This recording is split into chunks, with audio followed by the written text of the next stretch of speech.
तो ब्लीच के नए मांगा चैप्टर के अंदर तुम सभी का स्वागत है और हमेशा की तरह हम इस वीडियो के अंदर ब्लीच के 5 चैप्टर कवर करेंगे 626, 627, 628, 629 और 630। तो इससे पहले मैं अपडेट स्टार्ट करूं, थोड़ा सा रिकैप हो जाए कि लास्ट मांगा चैप्टर के अंदर हुआ क्या था। तो हमने लास्ट मांगा चैप्टर के अंदर देखा था कि इचिगो की स्क्वाड के पास थोड़े नए लोग आ चुके हैं, जैसे ग्रिमजॉ, रिरुका, यूक्यू। एंड ये लोग इसलिए है ताकि इचिगो और उसकी स्क्वाड बिना अपना स्पिरिचुअल प्रेशर लूज किए हुए एक डायमेंशन के थ्रू, जिसको हम क्योगोकू भी बोलते हैं, और ये सब कुछ अगर किसी की वजह से पॉसिबल हो पाया था तो वो था उराहारा, क्योंकि उसकी टेक्नोलॉजी की वजह से और रिरुका और यूक्यू की एबिलिटी की वजह से वो इजिली एक डायमेंशन बना पाए ताकि वो एक जगह से दूसरे जगह जा पाए बिना अपना स्पिरिचुअल प्रेशर लूज किए हुए। और इचिगो और उसकी स्क्वाड को फटाफट रियोक्यो पहुंचना ताकि वो वाबा को रोक पाए। तो इस मांगा चैप्टर के अंदर हमें यही देखना है कि क्या सारे लोग टाइम पे पहुंच पाएंगे या नहीं, क्या इचिगो की स्क्वाड पहुंच पाएगी, क्या कैप्टन्स पहुंच पाएंगे या नहीं। तो देखते हैं। So let's start this spoiler video. तो ये 5 वीडियो में जल्दी जल्दी खत्म करने का ट्राई करूंगा क्योंकि इस मांगा चैप्टर के बाद फाइट शुरू होने वाली है और उसके अंदर काफी ज्यादा मजा आने वाला है। तो ये मांगा चैप्टर जैसे ही स्टार्ट होते तो ऑफ कोर्स तुम्हें पता ही था कि इचिगो और ग्रिमजॉ की पहली लड़ाई हुई थी, वो दोनों एनिमी है। तो इचिगो ग्रिमजॉ से पूछ ही लेते कि भाई इतना सब कुछ होने के बाद भी तुम इधर क्या कर रहे हो। तो ग्रिमजॉ बहुत सैवेज रिप्लाई देता है कि भाई अगर वाबा के पास सारी पावर्स आ गई तो इसका मतलब वो योगो मुंडे को डिस्ट्रॉय कर देगा। तो इचिगो कहता है हाँ भाई ऐसा तो पॉसिबल है ही ऑफ कोर्स। तो वो कहता था मैं ऐसा तो होने दे नहीं सकता क्योंकि योगो मुंडे में तो मेरे को तुम्हें डिफीट करना है। तो अगर योगो मुंडे नहीं रहेगा तो मैं तुम्हें कहाँ डिफीट करूंगा। जिसको देखने के बाद ऑफ कोर्स इचिगो भी स्माइल कर रहा होता है क्योंकि भाई वो चाहे जितने भी बड़े एनिमी उनको एक दूसरे से फाइट करने में मजा तो आया था और उनको ही नहीं हमें भी देखने में काफी ज्यादा मजा आया था।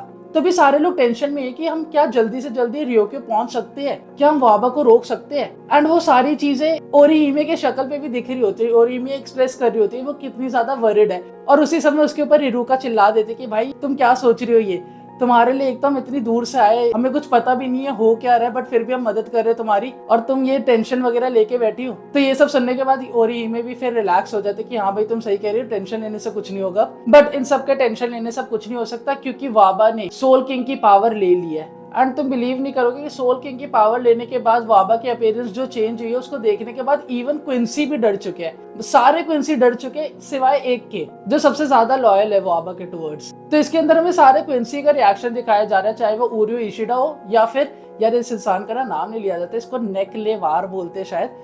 तो ये काफी ज्यादा डर जाता है और ये पीछे होने लगता है। तो उसी समय यूग्राम जो सबसे ज्यादा लॉयल है वाबा के, वो कहते हैं कि भाई तुम डर क्यों रहे हो। और सारे क्विंसी में से सिर्फ यूग्राम नहीं डरता है वाबा से और उसको रिस्पेक्ट शो करता है और उससे पूछता भी है कि माय मेजेस्टी आपको कुछ भी ऑर्डर देना तो दे दो, ये सब कुछ हो रहा है। और ये लुक देखो भाई वाबा का, इतना ज्यादा स्केरी लुक है ये। एंड यूग्राम फिर बोलता भी है कि भाई हमें वाबा से डरने की कोई जरूरत नहीं है, हमें हमारे मेजेस्टी से डरने की कोई जरूरत नहीं है। क्योंकि अगर उनका ऐसा अपीयरेंस हो तो वो इसलिए हो क्योंकि वो रियो की पावर ले चुके हैं। अभी इस समय उनसे ज्यादा पावरफुल कोई भी नहीं इस दुनिया के अंदर, तो तुम्हें डरने की जरूरत नहीं है। एंड वाबा जैसे ही अपनी पावर सारी रीगेन कर ले तो उसका पहला मिशन जो होता है वो होता है रीइन्वेंट। और रीइन्वेंट भी क्या, तो उसका नेशन मतलब क्विंसीज की एक रॉयल पैलेस, वो पूरा डिस्ट्रक्शन करना चाहता है जो सोल किंग का था। क्योंकि उसने बहुत पहले मांगा चैप्टर के अंदर बोल दिया था कि मैं सोल किंग से एक एक चीज ले लूंगा।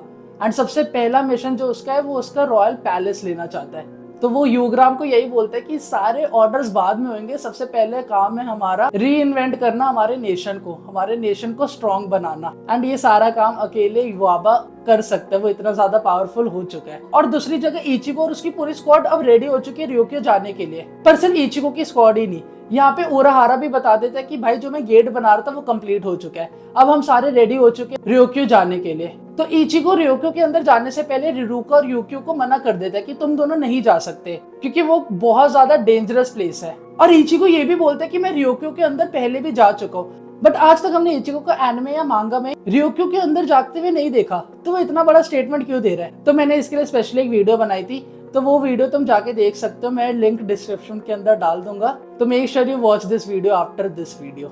हाँ तो आगे बढ़ते हैं। इचिगो और उसकी स्क्वाड पूरी रेडी हो चुकी है रियोक्यो जाने के लिए, प्लस सारे कैप्टन्स और लेफ्टिनेंट्स भी रेडी हो चुके हैं। तो ये दोनों फाइनली पहुंच जाते हैं। बट इनके पहुंचने से पहले जैसा कि मैंने थोड़ी देर पहले बोला था कि वाबा का पहला मिशन होता है कि वो अपने नेशन को अच्छे से बनाए। तो वो जब कंस्ट्रक्शन करने लगता है, रॉयल पैलेस को पूरा तोड़ने लगता है, तो वो जो रॉयल पैलेस के टुकड़े टूट रहे होते हैं वो सब कुछ नीचे आ रहा होता है एंड वो सब लोगों को दिख रहा होता है। एंड ये चीज धीरे धीरे सबको रियलाइज हो जाती है कि शायद वाबा ने सोल किंग की पावर को ले ली है। एंड अब उसको कैसे डिफीट करना है इसके बारे में किसी को भी आइडिया नहीं है, बट स्टिल ये सारे ryukyu के अंदर पहुंच चुके हैं। तो जब इचिको की स्क्वाड और कैप्टन्स की स्क्वाड सारे ryukyu पहुंच जाते हैं तो उन सबका एक सेम रिएक्शन होता है कि शायद वो एक गलत जगह पे आ चुके हैं, क्योंकि ryukyu तो ऐसा दिखता ही नहीं था।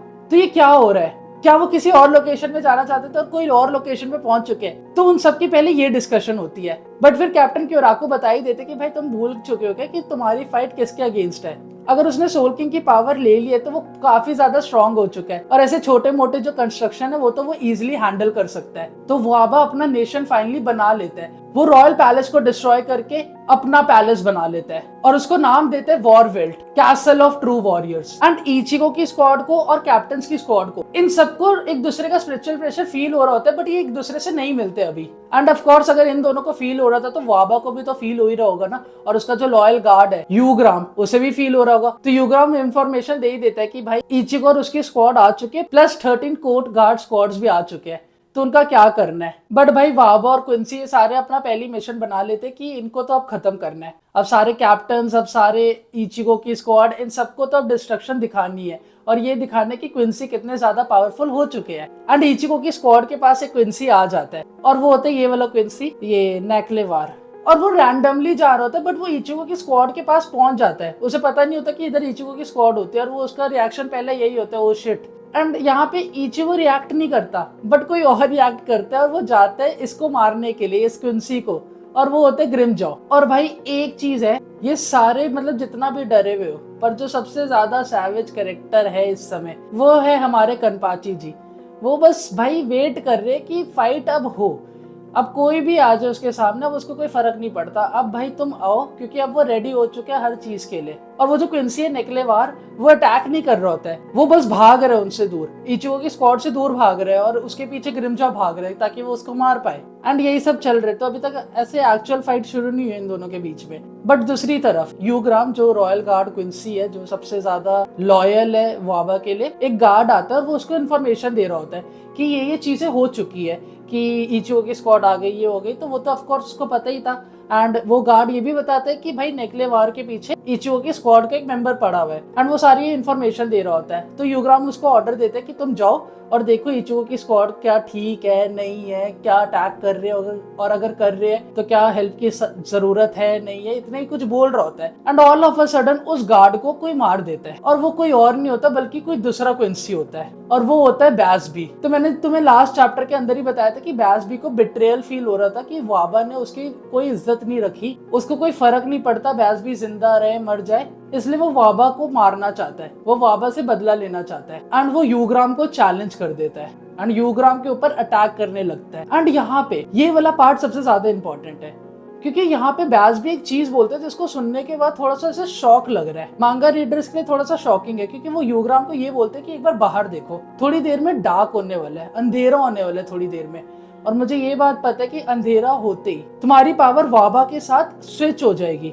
मतलब वाबा के पास जो पावर है वो यूग्राम के अंदर आ जाएगी और यूग्राम की पावर वाबा के अंदर चली जाएगी। एंड बैसबी ये बोलते कि मैं उस समय तुम्हें मारूंगा ताकि तुम्हारे साथ वाबा की भी पावर चली जाए। तो ये पार्ट सुनने के बाद काफी ज्यादा से शॉकिंग लग रहा है कि भाई ऐसा क्या है, मतलब यूग्राम की पावर कैसे जा सकती है वाबा के पास, और वाबा जो इतना ज्यादा स्ट्रांग हो चुका है उसकी पावर यूग्राम के पास आ जाएगी, तो फिर क्या होगा। और इसी के साथ मांगा चैप्टर हमारा एंड हो गया था। तो मैंने ये 5 चैप्टर काफी ज्यादा तेज कवर किए, तुम्हें पता चल ही गया होगा ऑफ कोर्स। तो वो इसलिए क्योंकि इस 5 मांगा चैप्टर के अंदर मोस्टली बात ही हो रही है, और वो सारी बात मैंने तुम्हें शॉर्ट में बता दी इधर, जो जो इम्पोर्टेंट है, बाकी फालतू थी थोड़ी, इतनी इंपॉर्टेंट नहीं थी इसलिए उसको कवर नहीं किया मैंने। बट भाई अब से हर एक फाइट कवर होने वाली है, चाहे वो क्विंसी वर्सेस सोल रीपर हो, या फिर क्विंसी वर्सेस क्विंसी हो, या फिर Quincy versus soul reaper, hollow, spiritual, जितने भी चीजें हैं ब्लीच के अंदर वो सब कुछ कवर होने वाला है। तो अब फाइट्स आ चुकी है फाइनली ब्लीच के अंदर वापस से, तो उसे देखने में काफी ज्यादा मजा आएगा, और इस चीज का काफी ज्यादा वेट रहेगा कि बैसबी इतनी बड़ी चीज क्यों बोल रहा है कि अंधेरा होते ही वाबा की पावर यूग्राम के पास पहुंच जाएगी। एंड इन सब के बीच में अभी तक सास्किया आइज़न किधर है, क्योंकि उसका तो इन 5 मांगा चैप्टर के अंदर एक बार भी मेंशन नहीं हुआ। और कौन से कैप्टन की फाइट कौन से क्विंसी के साथ होने वाली है, जिसको देखने के लिए हम सारे काफी ज्यादा वेट कर रहे होंगे। तो आज की वीडियो बस इधर तक ही थी। अगर तुम्हें वीडियो पसंद आई तो make sure to hit that like button और सब्सक्राइब भी कर देना चैनल को। Until then see you next time, bye.